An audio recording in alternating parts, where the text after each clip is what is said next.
ये जो सियासत का रिस्क होता है ना, उसमें बड़ा रिस्क होता है दोस्तों। उसमें जीतन राम मांझी कोई जोखिम नहीं लेना चाहते, सोच समझ कर फैसला लेना चाहते हैं। महागठबंधन में आप जानती हैं 7 दल हैं और 7 जो दल हैं कुछ मांझी को मिलेगा ऐसा लगता नहीं है। राजनाथ ने कसम खाई है नीतीश कुमार के साथ रहने की, लेकिन राजनीति में कसम कुछ नहीं होती। वो तो खुद कह रहे हैं, वो कह रहे हैं कि नीतीश कुमार ने मेरे साथ अच्छा नहीं किया। उन्होंने पहले कहा कि फैसले की घड़ी हम फैसला लेंगे, तो सब कुछ तो कह दिया, बाकी बचा नहीं है। बस यही नहीं कहा है उन्होंने कि वो कब फैसला लेंगे और क्या फैसला लेंगे, बाकी सब कुछ उन्होंने बता दिया। तुम्ही से प्यार भी, तुम्ही से तकरार भी, तुम्ही से वाली बात है। तो अब कितना नुकसान होगा, इस बात का आकलन करना पड़ेगा कि कितना नुकसान होगा। जीतन राम मांझी अगर साथ छोड़ते हैं, जाहिर तौर पर एक खास वोट बैंक पर पकड़ है, तो बीजेपी के साथ जाते हैं तो थोड़ा बहुत नुकसान होगा। बीजेपी चाहती है, नई सहयोगी की तलाश है। अभी भारतीय जनता पार्टी के पास सहयोगी के नाम से और कोई आधिकारिक सहयोगी तो नहीं है।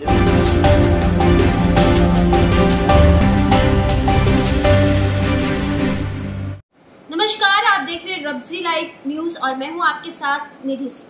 बिहार के पूर्व मुख्यमंत्री जीतन राम मांझी अभी हाल ही में अमित शाह से मुलाकात किए हैं, जिसके बाद उनके बयानों से साफ जाहिर हो रहा है कि वह महागठबंधन को छोड़कर एनडीए में शामिल हो रहे हैं। तो अब क्या लगता है, इसमें क्या बड़ा खेल सामने आ सकता है? तो आइए हम बात करते हैं। मेरे साथ मौजूद है अभिषेक जी। तो अभिषेक जी, क्या लगता है कि क्या बड़ा खेला हो सकता है बिहार में? देखिए निधि, निश्चित रूप से 2024 का लोकसभा चुनाव है और 2024 के लोकसभा चुनाव को लेकर दूसरे राज्यों के मुकाबले, क्योंकि लोकसभा चुनाव तो देश का चुनाव है और जाहिर है देश भर में गहमागहमी है, कुछ महीनों का वक्त बाकी रह गया है, लेकिन दूसरे राज्यों के मुकाबले, देश में दूसरी जगहों के मुकाबले बिहार में इस बात की गहमागहमी तेज है कि कौन किसके साथ जाएगा। नए सियासी दोस्त ढूंढे जा रहे हैं और जीतन राम मांझी जो अभी महागठबंधन का हिस्सा है, आपने ठीक कहा, उन्होंने देश के गृह मंत्री अमित शाह से मुलाकात की थी और अमित शाह से मुलाकात के बाद जीतन राम मांझी के तेवर बदले हुए हैं और तकरीबन महीना भर पहले ये मुलाकात हुई है और महीना भर पहले की बात नहीं कर रहे हैं। जीतन राम, पूरे घटनाक्रम को समझने की कोशिश कीजिए और दर्शकों को सिलसिलेवार तरीके से हम ये समझाने की कोशिश करेंगे और तब दर्शक ये समझ पाएंगे कि आज आपको और हमको क्यों ये बात करनी पड़ रही है और क्यों हम ये कह रहे हैं कि जीतन राम मांझी एनडीए के साथ जा सकते हैं, महागठबंधन का साथ छोड़ सकते हैं और इस बात की गुंजाइश बनती हुई नजर आ रही है। जीतन राम मांझी ने अमित शाह से मुलाकात की है तो मुलाकात का असर होता हुआ दिख रहा है। थोड़ा फ्लैशबैक में जाते हैं, जब जीतन राम मांझी महीनों पहले गृह मंत्री अमित शाह से मिलते हैं, जाहिर है उनसे ये सवाल पूछा जाता है कि आप क्यों मिले, तो ये जवाब आता है और मिलने से, मुलाकात से पहले भी उन्होंने ये बयान दिया था कि दशरथ मांझी को सम्मान दिलवाने के लिए वो अमित शाह से मिलने जा रहे हैं। अब दशरथ मांझी को सम्मान, ऐसा नहीं है, अमित शाह और जीतन राम मांझी से मिल रहे हैं और जीतन राम मांझी अमित शाह से मिल रहे हैं और वो भी ऐसे वक्त पर जब कुछ महीनों बाद देश भर में लोकसभा के चुनाव होने हैं। तो ना तो अमित शाह यूं ही कुछ करते हैं और ना ही जीतन राम मांझी यूं ही कुछ करते हैं। राजनीति में कुछ भी यूं ही नहीं होता और मांझी जैसे नेता और अमित शाह जैसे नेता, दोनों को कहाँ इतनी फुर्सत है बिना मतलब के मुलाकात हो, बात हो। जाहिर तौर पर राजनीतिक बात हुई है और जीतन राम मांझी की इस बात पर भरोसा किया जा सकता था कि वो दशरथ मांझी को सम्मान दिलाने के लिए मिले हैं, तब जब उनका ये बयान नहीं आया होता मुलाकात के 3-4 दिन के बाद ही कि अब फैसले की घड़ी है। अपने कार्यकर्ताओं को संबोधित करते हुए उन्होंने कहा कि अब फैसले की घड़ी है, अब कोई फैसला लेना पड़ेगा, हम पर बहुत दबाव है, विलय का भी दबाव है, हम जिसके साथ हैं भी, जिसके साथ नहीं है, सब जगह से बुलावा है। तो ये सब जीतन राम मांझी कर रहे हैं और जीतन राम मांझी जैसे नेता कर रहे हैं तो मतलब वो साफ संकेत दे रहे हैं उनके मन में क्या चल रहा है और शायद उन्होंने मन बना लिया है। मैं तो कहूंगा मांझी का मन डोल रहा है। अब ये तो महीने पहले की बात है। कल जीतन राम मांझी ने जो कुछ भी कहा है उसकी वजह से हम ये चर्चा कर रहे हैं कि आखिरकार जीतन राम मांझी क्या बीजेपी के साथ जा रहे हैं। उन्होंने कहा कि नीतीश कुमार ने मेरे साथ अच्छा नहीं किया, हमारे पास 2 विभाग थे, एक विभाग उन्होंने ले लिया और मैं उनसे आग्रह करूंगा कि वो मेरा विभाग लौटा दे, एक विभाग लौटा दे।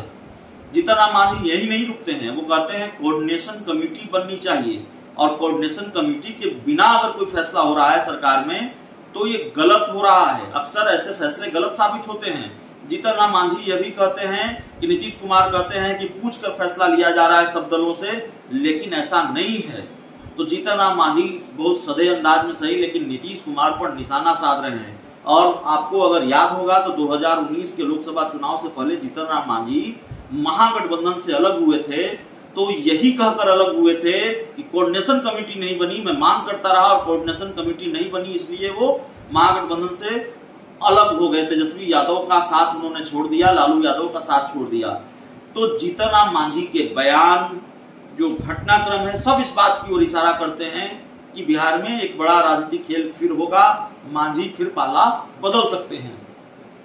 अच्छा, तो मतलब जिस तरह से उनका बयान आ रहा है, उसके बाद नीतीश कुमार का क्या तेवर हो सकता है उनके प्रति? नहीं, नीतीश कुमार का तेवर, आपने बड़ा अच्छा सवाल किया। नीतीश कुमार को यह आशंका पहले से रही है कि भारतीय जनता पार्टी खेल कर सकती है। भारतीय जनता पार्टी अगर जेडीयू में सेंधमारी करने में कामयाब नहीं हो पाई तो महागठबंधन में सेंधमारी करेगी। महागठबंधन के अंदर जो लोग नीतीश कुमार के साथ हैं, भले ही वो दूसरे दलों के बड़े नेता हैं, उनको अपने पाले में लाने की कोशिश करेगी। तो जीतन राम मांझी उनमें से हैं जो कई महत्वपूर्ण मौकों पर नीतीश कुमार के साथ खड़े दिखाई देते हैं। और वाया नीतीश कुमार उनकी एंट्री महागठबंधन में हुई है, यानी कि अगर महागठबंधन में वो हैं तो नीतीश कुमार की वजह से ही हैं। मैं ऐसा कहूंगा, तेजस्वी यादव से और लालू यादव से उस तरह की केमिस्ट्री जीतन राम मांझी की नहीं है, लेकिन नीतीश कुमार से भी अब उनकी केमिस्ट्री बहुत बेहतर नजर नहीं आ रही है। तो जाहिर तौर पर यह साफ दिख रहा है, नीतीश कुमार को यह आशंका रही है। उन्होंने विधानसभा में कहा कि अब मांझी जी पर लगा हुआ है सब। उन्होंने महागठबंधन की रैली जो पूर्णिया में थी उसमें कहा था कि मांझी जी को हम ही सब कुछ करेंगे, कहीं इधर उधर नहीं जाना है। तो नीतीश कुमार को ये लगता रहा है, और नीतीश कुमार ने तो उनको मुख्यमंत्री बनाया। नीतीश कुमार के साथ वो लंबे वक्त से रहे हैं, तो नीतीश कुमार जानते हैं मांझी जी को, जीतन राम मांझी को, कि जीतन राम मांझी कब कौन सा सरप्राइज दे दें। मांझी भी सरप्राइज देने में माहिर हैं। तो मुझे लगता है कि जीतन राम मांझी उसी तरफ बढ़ रहे हैं। मन उन्होंने शायद बना लिया है, लेकिन अभी चूंकि चुनाव में कुछ महीनों का वक्त बाकी है, और अक्सर ऐसे फैसले बड़े, ये जो सियासत का इश्क होता है ना, उसमें बड़ा रिस्क होता है। तो उसमें जीतन राम मांझी कोई जोखिम नहीं लेना चाहते, सोच समझकर फैसला लेना चाहते हैं। महागठबंधन में आप जानती हैं 7 दल हैं, और 7 जो दल हैं तो मांझी को बहुत कुछ मिलेगा ऐसा लगता नहीं है। अगर अमित शाह से मुलाकात में कोई बेहतर डील की बात हुई है जीतन राम मांझी और अमित शाह के बीच, तो जाहिर है जीतन राम मांझी अपने रास्ते अलग कर लेंगे महागठबंधन से। इस बात के संकेत वो दे रहे हैं। अब तो खुल के उन्होंने तो कुछ छुपाया नहीं, उन्होंने तो कह दिया कि हमने कसम खाई है नीतीश कुमार के साथ रहने के लिए, कि राजनीति में कसम जैसी कोई चीज नहीं होती। वो तो खुद कह रहे हैं, वो कह रहे हैं कि नीतीश कुमार ने मेरे साथ अच्छा नहीं किया। उन्होंने पहले कहा कि फैसले की घड़ी हम फैसला लेंगे, तो सब कुछ तो कह दिया, कुछ बाकी बचा नहीं है। बस यही नहीं कहा है उन्होंने कि वो कब फैसला लेंगे और क्या फैसला लेंगे, बाकी सब कुछ उन्होंने बता दिया है। ठीक है, उनका जो भी फैसला अगर सामने आता है, उसके बाद नीतीश कुमार का तेवर क्या हो सकता है उनके प्रति में? नहीं, नीतीश कुमार का तेवर क्या होगा? नीतीश कुमार को तो उपेंद्र कुशवाहा छोड़कर चले गए। हाल के दिनों में कई लोग नीतीश कुमार का साथ छोड़कर चले गए हैं, पूर्व सांसद। कहीं ना कहीं उनका दोस्ती जो था बहुत अच्छा था। अब उनका जो भी रुख देख रहे हैं कि वो कभी भी बदल सकते हैं, तो दोस्ती को लेकर के थोड़ा ना थोड़ा उनको दिक्कत आ सकती है। नहीं, जीतन राम मांझी और नीतीश कुमार साथ रहे हैं, नीतीश कुमार ने उनको मुख्यमंत्री बनाया, तो जाहिर है कभी अच्छी केमिस्ट्री रही है, बीच में रिश्ते भी तल्ख हुए। जब जीतन राम मांझी को नीतीश कुमार ने मुख्यमंत्री बनाया, और एक वक्त पर जीतन राम मांझी ने मुख्यमंत्री का पद छोड़ने से मना किया, काफी लानत मलामत हुई, काफी फजियत के बाद जीतन राम मांझी को कुर्सी छोड़नी पड़ी, इस्तीफा देना पड़ा।